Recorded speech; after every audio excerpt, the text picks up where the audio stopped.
Greetings, salutations, and other forms of saying hi. It's the Casual Movie Club, and it's me, John, along with... your co-host, Brian. What's up, dude? How are you? What's happening, buddy? I'm good. How are you? I'm doing well. How are you feeling after this lovely, intense movie that we just watched? Nauseated. Yeah. I am feeling similarly. Yeah, it's a heavy movie. Heavy, intense. This is... and slow. Really? You think it was slow? I do. I've got a couple slow lights to point out, but I generally did not think the movie was all in all slow. Yeah, and I mean, I felt like it moves slow like a sloth. You know, I didn't have any lust for it. You know, and in general, I was proud of what they did. Yeah, and I envy a lot of movies that move a lot more quickly than this. But you know what I will say though, I was not gluttonous with popcorn. I was reserved. I felt a little wrath because you didn't offer me any popcorn. Oh yeah. I'm sorry about that. I apologize. But so what are we talking about? If you can't figure out from the context clues.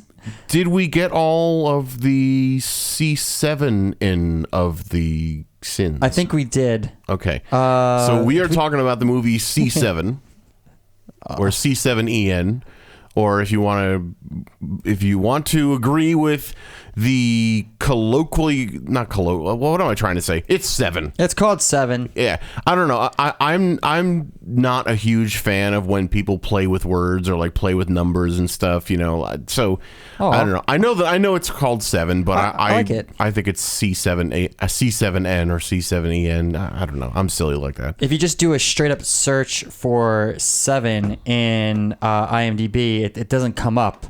So you have to search it as Se7en? Yeah, if you search just for the word 7, it's the Magnificent 7, 7 Brides, 7 Brothers, the Furious 7, 7 Samurai, 7 Psychopaths. So I Googled just the word 7, S-E-V-E-N, and the first thing that came up was 7, 1995 film, spelled S-E-V-E-N. I'm searching IMDb. Yeah. But, yeah.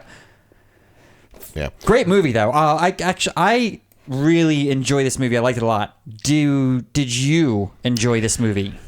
I did, because I do like crime dramas. I like kind of mystery thriller, sort of whodunit types of things. There were some things about the movie I was not a big fan of, and we'll certainly get into that. But overall, I do like the movie. How many times can you say that you've seen this? Probably less than 7. Less than 7? Yeah. Have you seen this movie 7 times? Easily. Oh, okay. Easily 7. I've seen this movie a lot.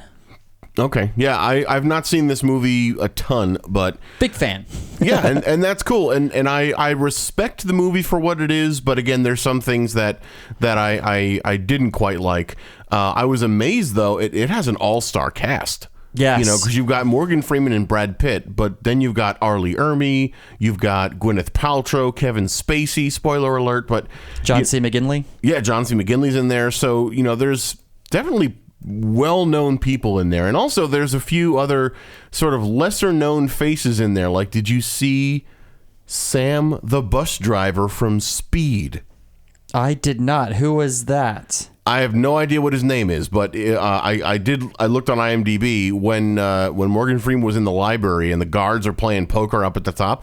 The one who says, "Well, how's this for culture?" and he turns on. Oh yeah, he turns on the main guy. He has kind of like a Jerry curl, maybe. He has curly hair, longer hair. Yeah. But I looked at the IMDb page for Speed, and I forget the guy's name. But then I looked at the guy's page, and he was also in 7. Nice. I didn't recognize him at all. Yeah. But, I mean, I've seen Speed a lot more than I've seen 7, so... Yeah. Now, you liked this movie. It didn't really... I liked it, but I didn't love it. Yeah, you didn't love it. Is it the pacing? I feel like it's the pacing. Is it directing? Yeah. I didn't really have any issue with the directing. The pacing was slow at times, but I feel like as soon as the main characters kind of talked to Kevin Spacey, John Doe, that's when I feel like it shifted into gear and things were moving. It seemed like it was a very, very slow start to the movie. Wait. You thought it picked up once John Doe made his appearance? Yes. Not the first time when they came across his apartment? No. Wow. No, I thought it picked up when they were knocking on his door, and then John Doe appears at the other end of the hallway and starts shooting. Yeah, when he starts shooting at them, and kind of that action stuff started. And we finally had a suspect, so to speak. Boy. That's really when I felt the movie started to pick up, and I was a little more engaged from then on. But there were times where it was just oh, come on, like so slow. One thing I will say though, and we're kind of jumping around here, but that's okay because we're keeping it casual. Keep it casual. Baby. I loved the montage at the library. When showing how Morgan Freeman was kind of doing his research and getting all that stuff ready for Mills, sort of because Mills was taking the case over and everything. When Sam, the bus driver from Speed, I forget his name, but because he's just credited as guard, so I don't even think he has a name. But when he turned on Bach Suite Number 3 in D, which I looked up the name of the piece, and it was that sort of montage of Morgan Freeman doing research and writing things down and book passages and stuff. I just thought that was really beautifully done. I really liked that, but some of the other pacing things were just really, really slow. Well, there's a lot of that montage kind of stuff, especially not with the music the way it was. I didn't think. Well, I disagree. In the very beginning, opening credits, when it went through the Nine Inch Nails song, I get what is it? Closer to God. I forget what the song is called. It's the intro song where the opening credits go over, and it's smash cuts of John Doe cutting off his fingernails, binding together notebooks, researching. It's funny. That didn't even occur to me that that's what we were seeing. Yeah. Well, I thought it was sort of more abstract, and I was almost reminded of what was it? Wasn't it called like it's like, what is it? Cinema of the it's like some style where, because like Persona dealt with this, where it was a stylistic choice, I guess. Right, but no, like where they would intercut things that were weird. And I forget, there was a name for it. It was like cinema of the something, like cinema of the grotesque or cinema of the, I forget what it's called, but that's right. Like what do you? I didn't realize that we were seeing John Doe doing his thing. I guess I just never made the connection. Really? Is this your first time realizing that? Yeah. Wow. Yeah. That whole opening sequence is John Doe writing in his notebooks and preparing for the. It never occurred to me that was John Doe. I thought it was just regular whatever random person. Oh, that's interesting. Yeah. But that didn't bother me. That didn't bother you, but no. One of those montages that did bother me was the one near the end where they're suiting up to go out to drive John Doe out to the field. It's after they shave their chest. It's them loading their guns, putting their shirts on, putting the ties on, the bulletproof vests on. It felt very much like Arnold Schwarzenegger in Commando, where he's gearing up for war, and it felt out of place. And I thought to myself, this is unnecessary. You could say this with fewer cuts. Yeah. It feels like they were just filling for time for some reason. And this movie was over 2 hours. I don't think they needed to fill for time. No, and it's funny, that montage I didn't mind. I minded that. That was the only one I minded. I love the library one that you referenced earlier. Yeah. I love every time they do that. I feel like that's a David Fincher signature. I was just going to ask if that's something you've seen in other David Fincher movies. I have, yeah. Okay. He's got a very distinctive style, and especially not just with like cuts and things like that. That's kind of like one aspect. He does a lot of interesting thing with camera work. Yeah. Where you'll have panning shots, or you'll have certain things that are off-centered in shot, but it's the focus of the shot. Yeah, I noticed a lot of that, because I noticed there was a lot of panning shots, especially when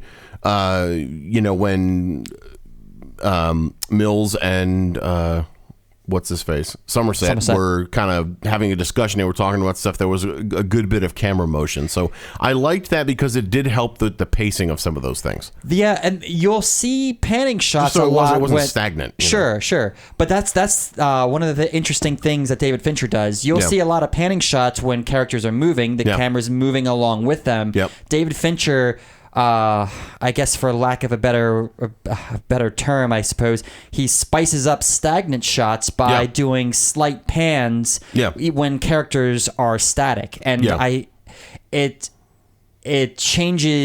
forces you to change your focus when he changes perspectives like that. And I really enjoy that about his style of direction. Yeah, no, I like that. And one thing I also noticed, why was it raining so much?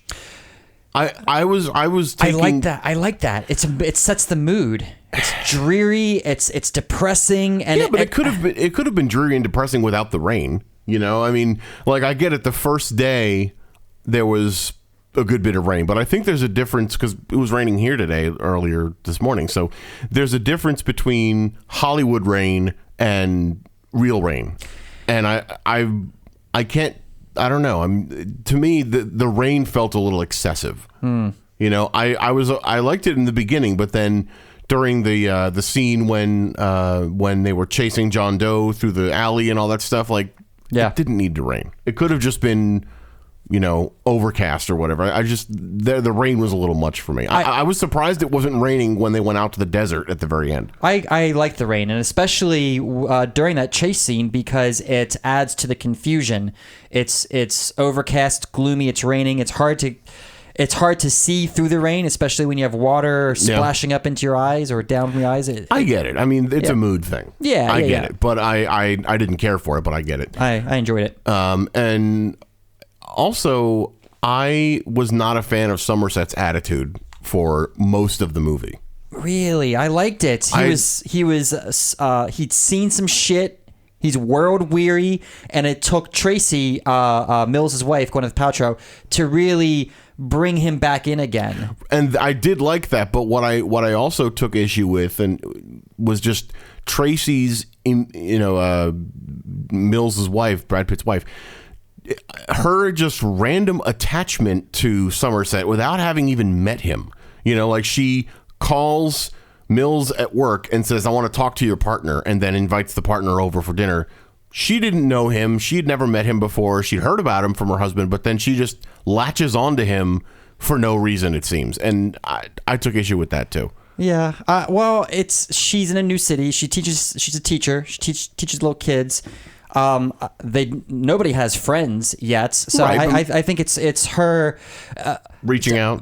Her reaching out, but it's because Mills comes home every night and he complains about this hard ass partner that I have. I can't crack him. I want to take over this case, but he's blocking me and blah blah blah. So I felt like it was her way to, well, let's get a friend.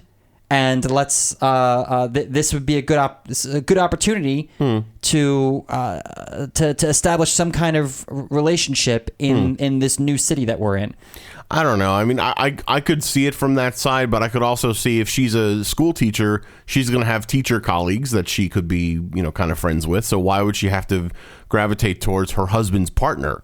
But again, it just another perspective. Yeah, we didn't get a lot on her end either. No. So there really wasn't a lot of, explanation for that. But I really appreciate Somerset's just, again, world-weary attitude. He's been on the force for who knows how long. He's seen so many murders. He sees murders every day. People are dying around him, and he's just ready to be done with it. He's biding his time, ready to get out. I've got 1 week left for retirement, and I'm gonna move out to the farm and live a quiet life away from all the scum of the earth of the city. Yeah. So speaking of the city, we had this conversation a little bit earlier, and I looked into this just now, breaking one of our no fact checking rules, but we couldn't tell if this was New York City or not. Yeah, and I was gonna ask you that. Do you think that they almost intentionally hid any sort of identifying landmarks or anything like that, because I looked on IMDb actually during the movie, and it was filmed predominantly in LA. Yeah, all LA. Right. So, but based off of the screenwriter's experiences in New York. Right. So, I've only been to LA once, but I remember that it looked like just about any other city I'd been to. And I know that a lot of movies are filmed in LA, mainly because filming in New York is a logistical nightmare. Yeah. So, do you believe that this movie was sort of filmed in a city, just yes. a generic, I'm sorry, it was filmed in LA, but do you believe that it was intended to take place in just any old city, to not sort of make people worry about the location, so to speak? Yes, I think that, because looking back through, I looked at the newspapers, I looked at the cabs again, and I couldn't, maybe I'm missing it, but I couldn't see any city identifying markings. And it's easy to dress up a city using the right set dressing and the right camera angles to make any city look like New York, or look like all cities look the same, really, when it comes down to it. Right, and even like taxis are yellow in a lot more cities than just New York, especially in the 90s. Right, exactly. Yeah, all because taxis. like yellow cab was a thing. Yeah. So yeah, and I like that choice, because this could take place in Chicago. This could legitimately be LA, or it could be Dallas. or it could be New York. Yeah, it could be Dallas. Could be anywhere. Yeah. So I like that about this. Now let me ask you something. How did you feel about the ending? And again, gonna be spoilers, even though there were spoilers already, and there's spoilers in just about every episode that we do. How did you feel about the ending, and specifically how they didn't show what was in the box? I loved it. You loved it. I thought it was brilliant. One of the best endings to a movie. I'd put it easily up top 10 plot twists, surprising, well done movies in my estimation, my opinion. Because the question that I have is, obviously they have John Doe out in the middle of the desert. They have him handcuffed down on his knees, and he's basically telling Mills. He's saying, "Well, I went to your house this morning, and I took a trophy. I took your wife's cute little head. She begged for her life. Blah blah blah blah." How do we know he's telling the truth? Because Somerset saw it in the box, but we didn't. We didn't see it. Do you need to see the head to Mills's reaction to John Doe telling him this information, coupled with Somerset's reaction upon opening the box and running towards them, throwing his own gun away, say, "Whatever you do, just give me your gun. Mills, give me your gun. Give me your gun. Don't listen to what he's saying. Give me your gun." To me, it was spelled out without having to show you. And also, this is a thing that Hitchcock said, I think, for Psycho. The worst thing that you can imagine is better than what I can show you. That makes sense. So, and that's the Psycho scene, the famous Psycho scene where the murder happens in the shower. Yeah. You see the knife, you see the silhouette, you see the girl in the shower screaming, you see the blood, but you don't actually see the murder. Yeah. How do we know she's really dead? Right. Well, you don't, but you imagine it happening because of what the director chooses to show you, and your imagination shows you more horrific things than what the camera could. Yeah, I mean, I respect that and I understand that. I think we still should have seen something like maybe when he opens the box, you see maybe the top of her head, like her hair blowing in the wind or something. You see a little bit of blood on the box. That wasn't enough. I disagree. Yeah, and that's fine. You know, I mean, you liked this movie a lot more than I did. There's a couple. You mentioned there's some slow spots for you, right? Yeah. I wrote down a couple of slow spots for me. I mean, the only other one that comes to mind, I didn't write down the slow spot specifically, but the only one that really comes to mind was, I'm sure, I know might have even been more than one, but when Somerset was kind of investigating and walking around and just sort of looking, like some of that felt a little slow to me. Oh, I love that. That's my favorite. That's my favorite. I love that. I think we're just disagreeing on everything. When they're solving the puzzles, Right. they're getting the clues, and that was my absolute favorite. And Wow, okay. The chief, Arlie Ermy, in the very beginning, after the gluttony murder, he's like, "Why are you retiring? Don't you feel that rush of solving a case and getting a new murder?"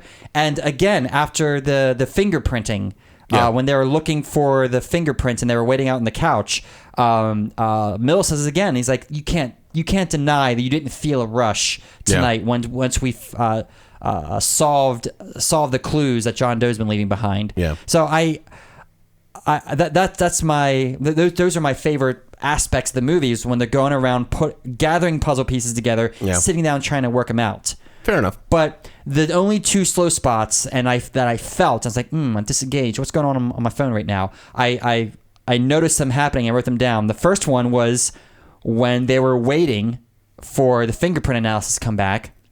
See, I didn't mind that one. So and the guy's like, this could take days, so you should probably cross your fingers somewhere else. That felt like a low point to me. Yeah, you talking about when they were sitting on the couch, or that moment when they were in the room and they were doing the fingerprinting on the computer? That moment, and then when they get out to the couch, it's still a bit of a lull to me. Okay, yeah, I didn't mind the couch bit. Yeah, the couch picture was fine. I didn't mind that whole sequence. But what was the other one? When Tracy calls Somerset to meet him for lunch, I was like, probably one of the most important scenes in the film, plot wise, because it gives you the information that she's pregnant, that she's sad, and that she needs a friend, and she doesn't have any friends. But just that whole thing, the whole sequence, just like, I know this is important. It's just there's a lull in the action for me, and it just kind of took me out of it. And that may also be because I knew what was happening. I've seen this so many times. Yeah. But then Somerset's pager goes off conveniently at the end of the conversation. Of course. Convenient pager is always convenient. Right, exactly. But other than that, I was pretty much engaged the entire time. Yeah. Just full of suspense. Yeah. I loved it. It is a good movie if you like this style of thing. Now, do you have anything else you want to mention? You want to do some numbers? Let's do the numbers. I don't really have anything else that we haven't already covered. Cool. And for those of you wondering, what in the world kind of numbers are you going to be giving this movie besides 7? Well, the numbers we give don't go up to 7. So there's that. But also, if you go to our website, casualmovieclub.com, and click on the leaderboard, you can see things like the numbers we're going to go over. Things like the acting. How did we rate the quality of the acting, the believability? Did we spend some time watching a movie with people doing a job, having shown up to work to read lines and be on a camera? Or did we feel like we were watching kind of a glimpse into the lives of the people the movie is about? The script, how's the quality of the writing of the script? Of what they're delivering, those lines they're delivering. The presentation, the visual element of things. Did we see a lot of green screen, or did it look believable? Was there too much in the way of special effects and that sort of thing? Music and sound, how things sounded, what our ears thought of the movie. The uniqueness, has this type of thing been done before? Based on the time period in which it came out, which for this movie was 1995. And then engagement, how glued into the movie were you? Were you kind of stuck on your phone the whole time, or were you actually glued to the screen, dying to see what Somerset and Mills were going to be up to next? So that being said, Brian, how about I start with acting? You got me. I did.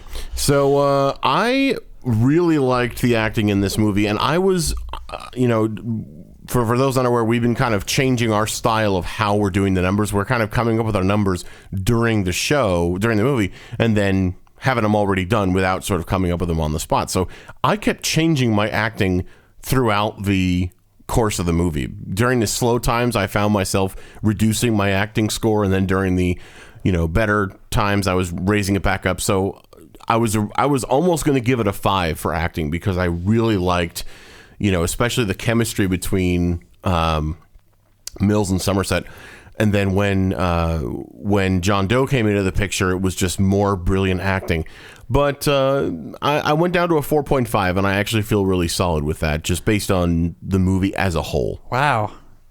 Yeah, I like everything that you said, and I was doing the same thing. Yeah. I started off at 5s and at the very beginning of the movie, and then I just kind of deducted points, added points as it was going along. Yeah.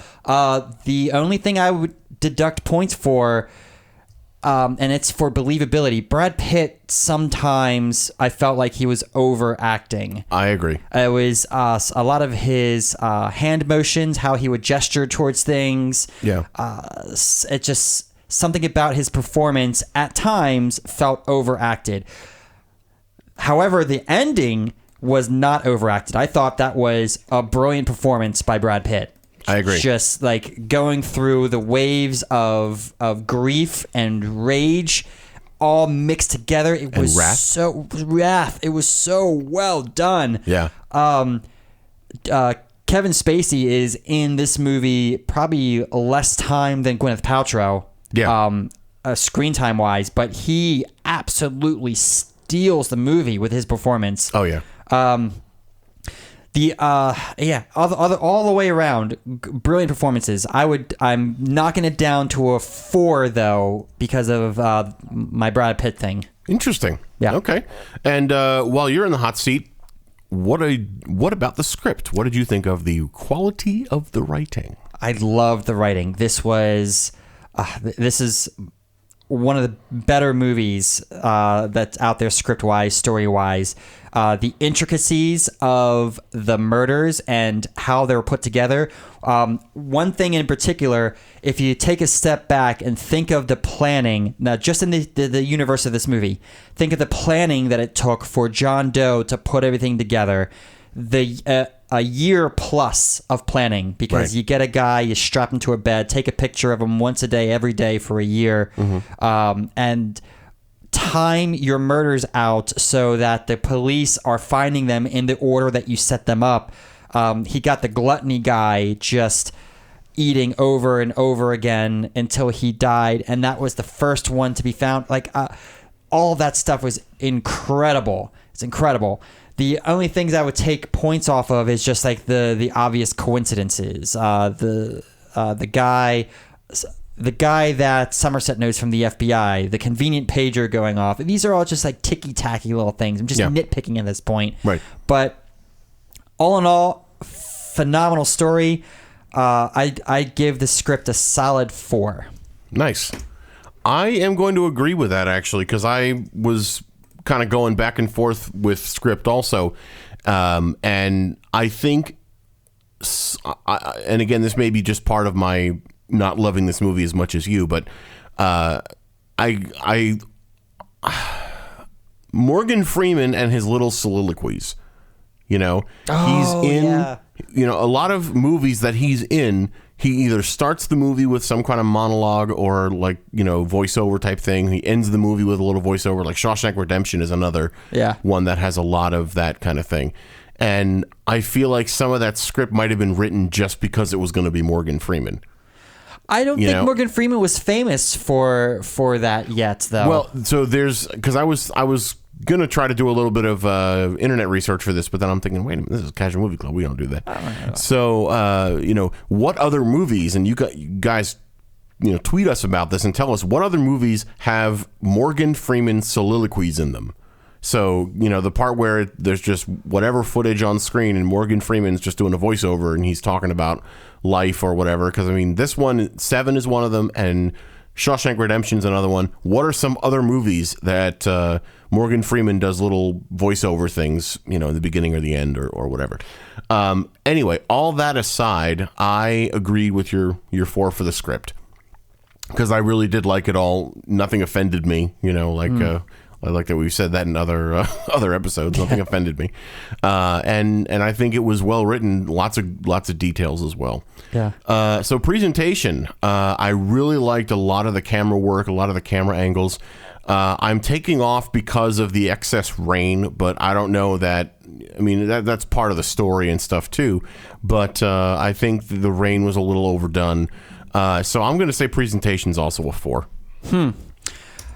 Presentation for me is this was stellar, excellent. I would even go so far as to say perfect. The camera work, we talked a little bit about that. And not just like cuts between characters and objects and images, but I'm talking about the panning shots and things like that. I thought the rain was perfect. Thinking again back to script, this film takes place over the span of a week. We have 7 days that this takes place in, and I have lived in places where it's rained 7 days straight, if not more. Sure. But I can't think of anything short of acting a script that would really knock off points for me. I thought this was really well done top to bottom, and I can't think of anything to take off points for, so I'm going to give the presentation a 5. Wow. Okay. While you're in the hot seat, how did your ears enjoy the movie? Because I have something significant to mention, but I'm curious to see if you picked up on it. Okay. There was very few songs for this soundtrack. There were 3 that I can think of right off the top of my head. 2 of them were Trent Reznor songs, 9 Inch Nails, and the other one was the Sonata.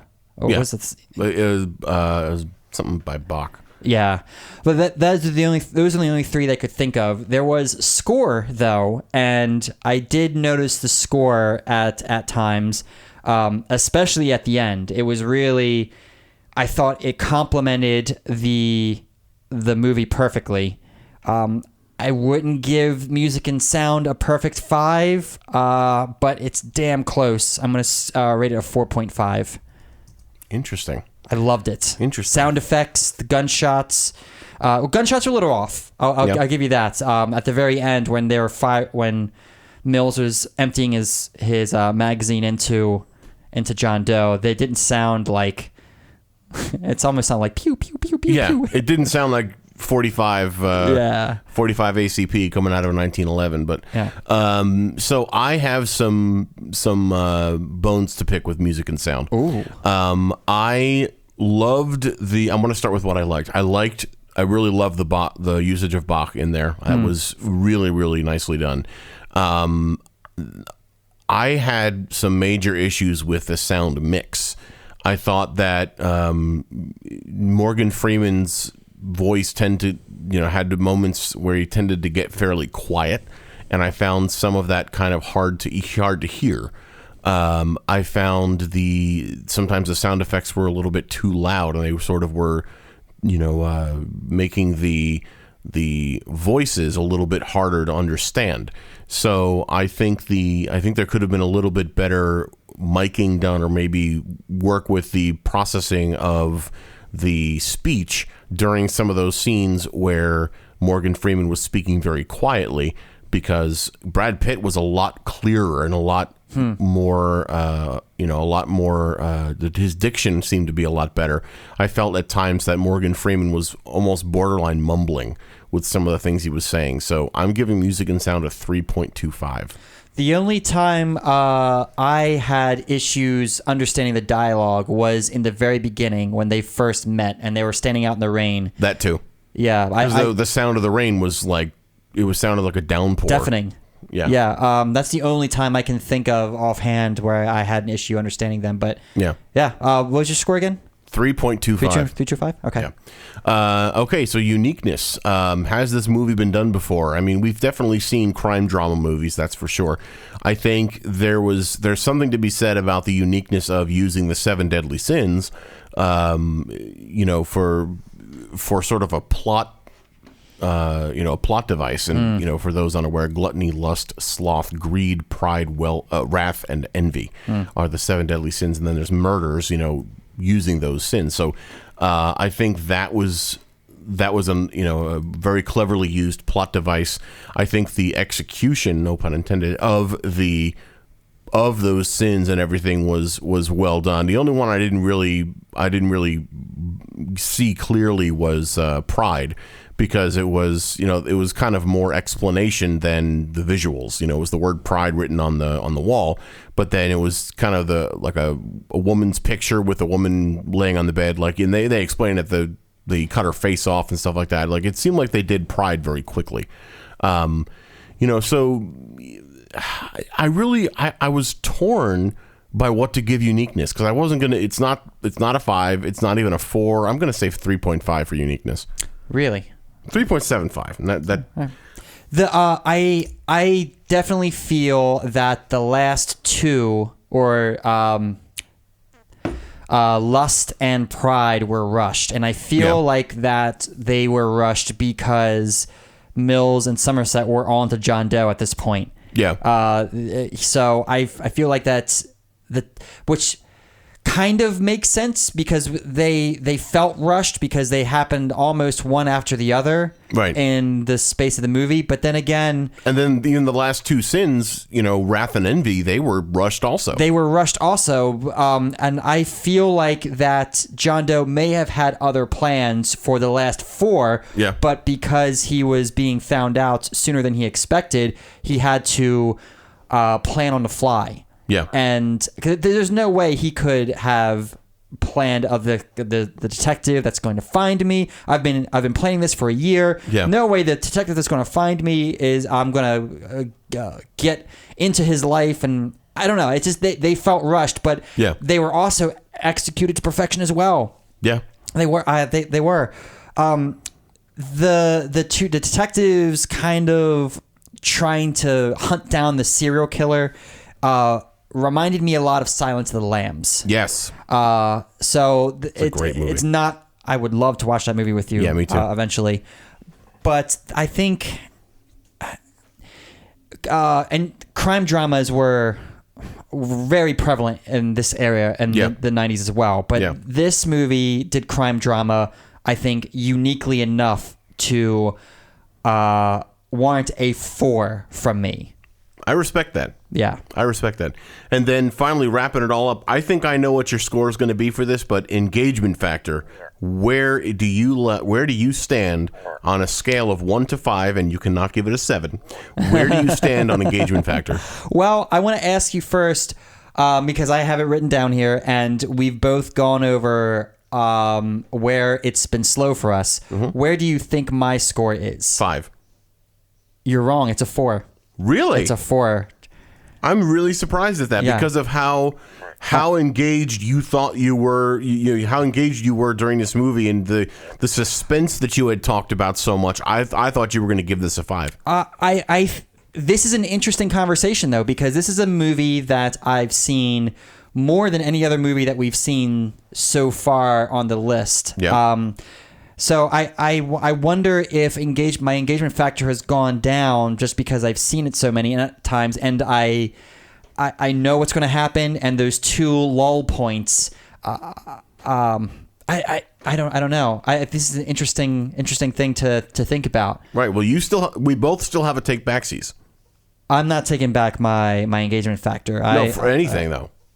For any of your scores, we both still have a take backsies. So, are you sticking with your 4 for engagement? Yeah, I'm sticking with it. I think there was maybe one other movie that I scored a 5 for engagement. That might have been Interstellar. Maybe. I forget. We don't have.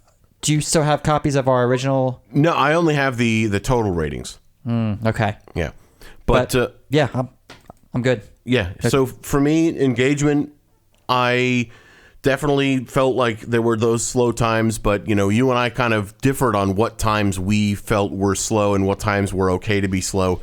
I just don't know. This is the acting and the engagement were the scores I was changing the most during the watch of it. I'm going to say engagement factor is 3.75 because I'm going to say if I had to break apart sort of the time of the movie, I was more engaged during more of the movie than I was less engaged, if that makes sense. Yes. So I'm not going to say I'm as engaged as you were, but I was engaged enough to be more than a 3. Okay. As long as you're true to yourself. Absolutely. Absolutely. So with that being said, are the numbers in? The numbers are in. Do you have any take-backsies? I don't think you've used one. Nope, I am not going to do any taking. Actually, hold on a second. Let me think about this for a second here. I am not going to take backsies. I'm feeling pretty good at what we have. Right on. So that being said, the Casual Movie Club leaderboard numbers for Se7en, also known as 7, go a little something like this: acting 4.25, script 4, presentation 4.5, music and sound 3.88, uniqueness 3.88, and engagement factor 3.88, giving us a total average of 4.06. 406. So above the wrestler and below Mrs. Doubtfire as of the date of this recording. Interesting. 406. Yeah. Huh. So it does put it in the top 10. Yeah. And I feel very good about that. I feel good about it. I feel like it probably should be higher, but I'm satisfied with where it is. Me too. Me too. I think this is a good a good place for it. And what are we going to do for our next movie? Oh, I don't know. I don't know either. Well, you know what? We'll figure it out and we'll get back to you. We'll get back to you then. Yeah. In the meantime, where can our listeners find us? They can find us in many places. If you are looking to listen to us, you can do so in places like iTunes or Apple Podcasts, Google Play, TuneIn, Stitcher, YouTube, Spotify, iHeartRadio, and Radio Public. If you want to communicate with us or engage with us, you can do so on Twitter and Instagram by looking at the name @Casual Movie Club. And you can also send us an email, casualmovieclub@hotmail.com. You can also send us a text message or a phone message to our Google Voice number, which is 402-882-2742. Is that right? You got it. Oh, yeah, my gosh. It's the first time. Oh my gosh. There we go. And I know you were waiting to read it, right? I was, yeah.